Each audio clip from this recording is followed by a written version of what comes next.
मुख्यमंत्री नीतीश कुमार ने मंगलवार दोपहर कैबिनेट की बैठक की। उन्होंने इस बैठक में 11 एजेंडों पर मुहर लगाया। बिहार सरकार ने मधुबनी के पूर्व जज अशोक कुमार को सेवा से बर्खास्त कर दिया। बिहार सरकार ने दरभंगा वासियों को तोहफा भी दिया है। दरभंगा एम्स के लिए जमीन को मंजूरी प्रदान की गई है। बिहार कैबिनेट में पुलिस से संबंधित एक महत्वपूर्ण फैसला मुजफ्फरपुर और भागलपुर क्षेत्रीय विधि विज्ञान प्रयोगशाला के तहत डीएनए प्रशाखा को लेकर भी लिया गया। बिहार पुलिस में प्रमोशनल ट्रेनिंग कोर्स कर चुके सिपाही रैंक वालों को भी अब पुलिस अधिकारियों की तर्ज पर अनुसंधान की शक्ति दी जाएगी। मतलब वह भी अब केस के आयोग की भूमिका निभा सकेंगे। इस तरह का प्रावधान अन्य राज्यों में पहले से लागू है। वहीं सरकार ने यौन शोषण के मामलों की जांच के लिए क्षेत्रीय विधि विज्ञान प्रयोगशाला मुजफ्फरपुर और भागलपुर में डीएनए प्रशाखा की एक यूनिट स्थापित करने की राजपत्रित और अराजपत्रित कोटि के 14 पदों के सृजन की मंजूरी दी है। यौन शोषण से संबंधित अपराध, मृतक की पहचान स्थापित करने के लिए बच्चों की चोरी या अदला बदली जैसे केस में डीएनए लैब की जरूरत पड़ती है। इसके अलावा माता पिता की पुष्टि करने के लिए भी कानून को डीएनए लैब की रिपोर्ट का इंतजार करना पड़ता है। जबकि नीतीश कुमार ने मधुबनी के तत्कालीन एसीजेएम अशोक कुमार 2 को गंभीर कदाचार के आरोप में सेवा से बर्खास्त कर दिया है।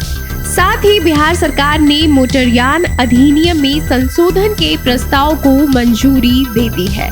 वहीं सरकार ने भामाशाह की जयंती राजकीय समारोह के तौर पर हर साल 29 अप्रैल को मनाने का फैसला लिया है। एक अन्य फैसले में कैबिनेट ने दरभंगा एम्स से जुड़े प्रोजेक्ट्स के लिए 3 अरब से ज्यादा की राशि खर्च के लिए प्रशासनिक स्वीकृति को मंजूरी दी है।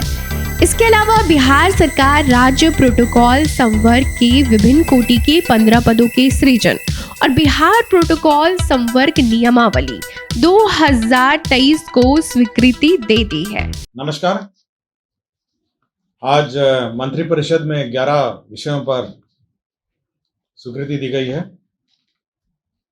2 योजनाओं पर स्वीकृति दी है, मैंने उसकी जानकारी देना चाहूँगा। सर्वप्रथम बख्तियारपुर इंजीनियरिंग कॉलेज में जो 5 एकड़ निःशुल्क भूमि उनको मिली थी एक्सपेंशन के लिए, उसमें प्रशासनिक से अकादमिक ब्लॉक, बालिका छात्रावास, ऑडिटोरियम का निर्माण, परिसर का विकास, फुटबॉल मैदान, 4 दीवारी, कुल 49 करोड़ 72 लाख 78 हजार रुपए प्रशासनिक स्वीकृति दी गई है। ये 7 निश्चय की योजना है और जो वर्तमान में आपको पता होगा कि संचालित है अभी भी बख्तियारपुर में इंजीनियरिंग कॉलेज, उसमें अतिरिक्त जो स्टूडेंट्स हैं उनके लिए अकादमिक ब्लॉक, बालिका छात्रावास, ऑडिटोरियम निर्माण, परिसर विकास, फुटबॉल मैदान और 4 दीवारी की स्वीकृति दी गई। तो ये एक योजना जिसकी स्वीकृति दी गई।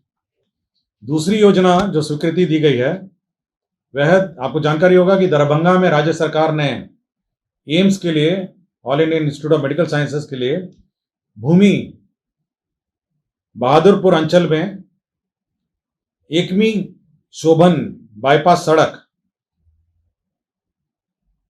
में विभिन्न खेसरा में 189.17 एकड़ में भूखंड में आवश्यकता अनुसार मिट्टी भराई का सैंक्शन किया। मिट्टी भराई और उसका बाउंड्री और उसका आधारभूत संरचना, इसके लिए 3 अरब 9 करोड़ 29 लाख 59 हजार रुपए की प्रशासनिक स्वीकृति दी है। यह जो जमीन है वो सड़क से थोड़ी नीची है, जिस कारण से इसको मिट्टी भराई और बाउंड्री वॉल इसको करेंगे। तत्पश्चात यहाँ पर all Indian institute of medical sciences Darbhanga जो प्रस्तावित है उसका निर्माण किया जाएगा। ये कुल एकड़ आपका है 189.17 एकड़ है। तो ये जमीन मैं बता देता हूं कहां पे है। बहादुरपुर अंचल, एकमी शोभन बाईपास सड़क, मौजा बलिया और थाना नंबर 120/2। ठीक है, तो ये 2 योजनाएं हैं जो स्वीकृति दी गई है। प्रभातखबर.com, विश्वास वही, रफ्तार नहीं।